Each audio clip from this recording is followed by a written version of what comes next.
On va parler de santé avec le professeur Djillali Annane, qui est chef du service de réanimation de l'hôpital Raymond Poincaré à Garches, qui est le doyen de l'UFR Santé Simone Veil de l'Université de Versailles-Saint-Quentin. Bonjour professeur et bonne année. Bonjour, bonne année. Alors, on va évoquer évidemment le problème de la santé. Et le premier problème, c'est en effet le problème du virus, avec ce Omicron qui a marqué le début de l'année 2022, qui se répand très vite, qui est peut-être moins virulent que ses prédécesseurs. Est-ce qu'on a l'impression qu'on laisse faire finalement, et peut-être pour aller vers une immunité collective? Est-ce que c'est ça un peu le calcul qu'on pourrait avoir? Alors, c'est intéressant qu'on reparle à nouveau d'immunité Oui. collective, puisque il y a quelques semaines ou quelques mois, on expliquait qu'on ne l'atteindrait jamais, hein.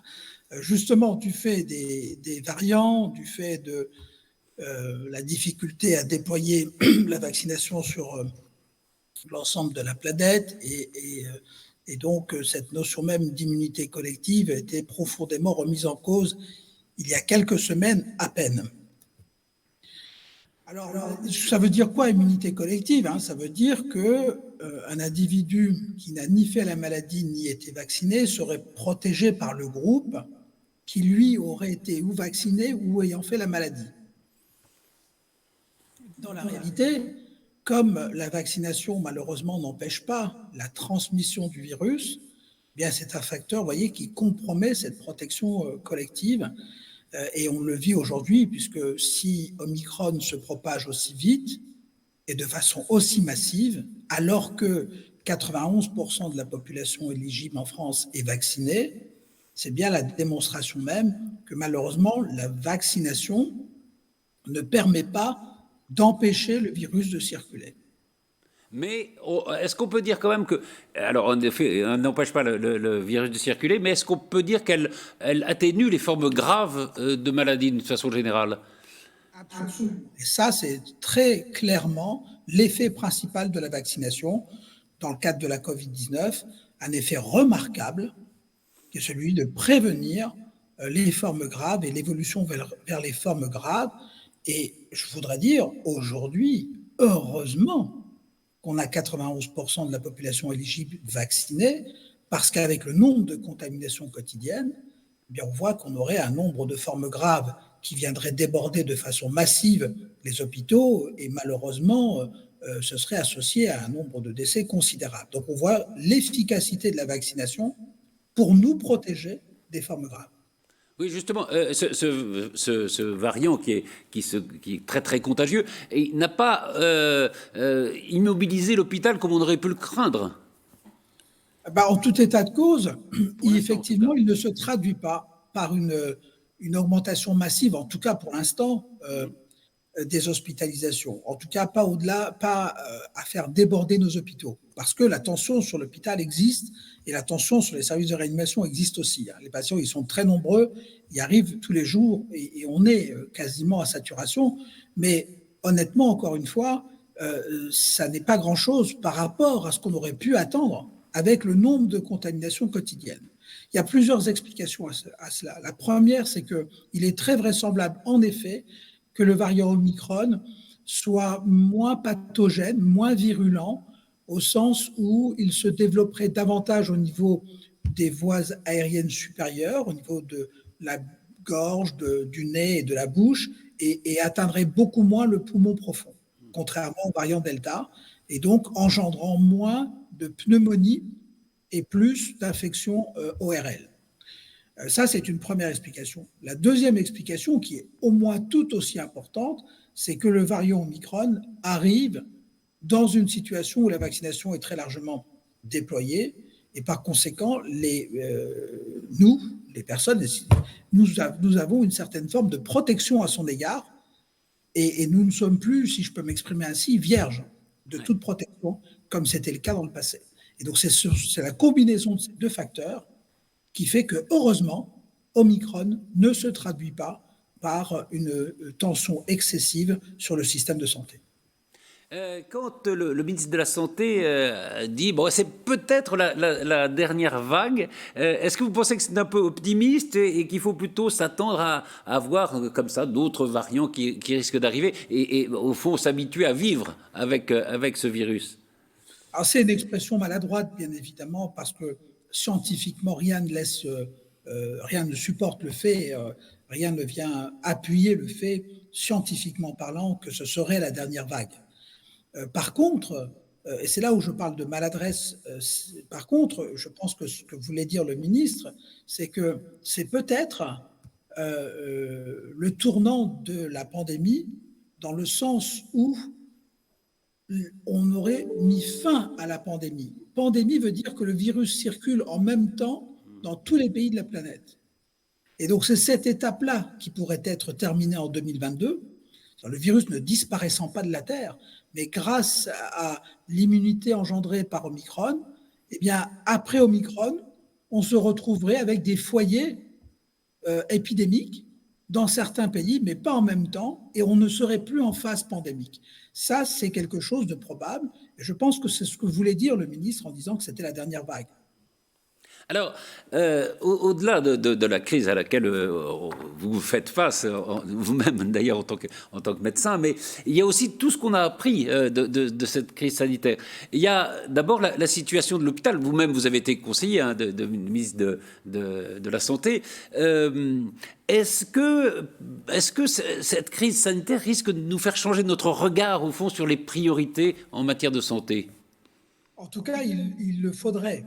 Ce que l'on peut dire, c'est que si on se souvient, en mai-juin 2020, après la première vague, ça a été le discours, un discours assez consensuel et assez général, en disant « oulala, on a compris, et on a compris qu'il était temps de moderniser le système de santé, en particulier en France, parce que c'est un système de santé qui était basé sur la notion qu'il n'y aurait plus jamais en Europe et en France en particulier, d'épidémies ou de maladies infectieuses pouvant entraîner un tel problème au sein de la société.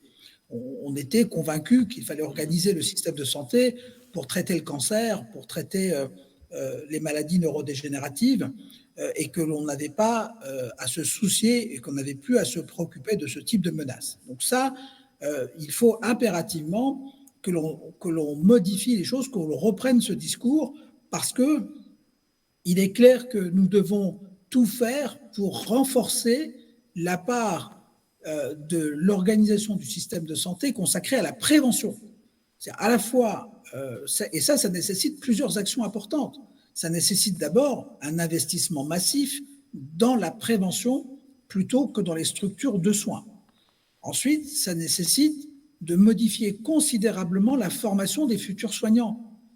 Moi, et dans ma formation, et dans ma faculté, dans la formation des jeunes professionnels, la part de la prévention est extrêmement modeste par rapport à la part du traitement des maladies établies.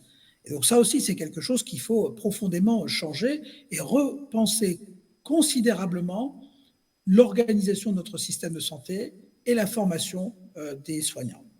Et ça prend du temps, forcément. Alors bien sûr, absolument, ça prend du temps. La formation, on disait, rajoutons des médecins, seulement la formation, c'est 11 ans.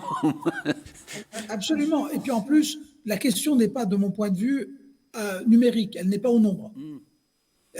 Aujourd'hui, on forme des médecins et des infirmières et des kinésithérapeutes vraiment en nombre très suffisant.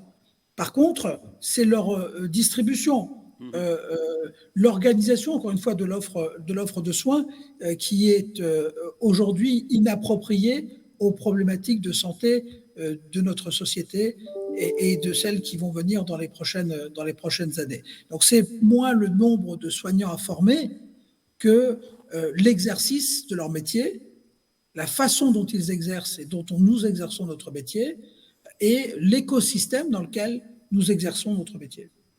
La deuxième leçon qu'on a apprise au fond de cette crise, c'est la formidable intelligence et créativité des chercheurs, avec cet ARN messager qui est arrivé, alors on cherchait depuis quelques années, mais enfin, c'est la rapidité avec laquelle on a trouvé une réponse quand même. Et ça, c'est absolument admirable quand même. Absolument. Et ça, pour moi, ce que le grand public a découvert, ce qui a été mis en lumière ici, c'est vraiment la notion de science sans frontières. C'est-à-dire que face à un problème de l'humanité, l'ensemble des scientifiques, à la fois du monde académique, mais aussi du monde industriel et des structures privées, se sont alliés derrière une cause commune, avec un partage inédit de données, un partage inédit d'idées, une mutualisation inédite de moyens et des investissements considérables. Et tout ça a fait que cette alliance du monde scientifique pour lutter contre l'ennemi qui était le virus a permis ces avancées absolument inédites. C'est incroyable qu'en 2 ans à peine, on ait réussi à développer non pas un vaccin, mais plusieurs vaccins de technologies différentes et qu'on ait pu développer des médicaments dirigés contre la maladie et contre les différentes étapes de la maladie. C'est vraiment inédit, ça ne s'est jamais produit avant en médecine, même pour le sida. Le sida, ça a pris 10 ans d'engagement pour développer les premières thérapeutiques. Ici, en 2 mois, on a développé tout un arsenal de traitements. En 2 ans, pardon. Ça veut dire que, au fond, je voudrais le regard du médecin que vous êtes sur cette année 2022, on peut être relativement optimiste, au fond, malgré les difficultés. Il faut être optimiste parce que, encore une fois, on a, sur le plan médical et sanitaire, on a toutes les raisons de l'être.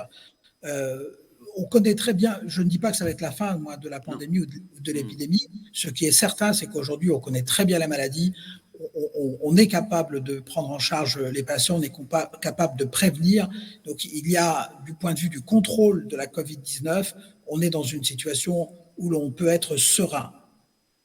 On a beaucoup, comme vous l'avez dit, appris à la fois sur nous, sur nos systèmes, sur notre société, sur l'organisation de notre système de santé. Et je suis convaincu que les efforts collectifs vont être faits pour donner un nouvel élan à la santé et au système de santé en France, en renforçant encore sa base, puisqu'il est fondé sur la solidarité. Merci beaucoup, professeur Djillali Annane, et bonne année. Merci. Bonne année également. Tous mes Merci beaucoup.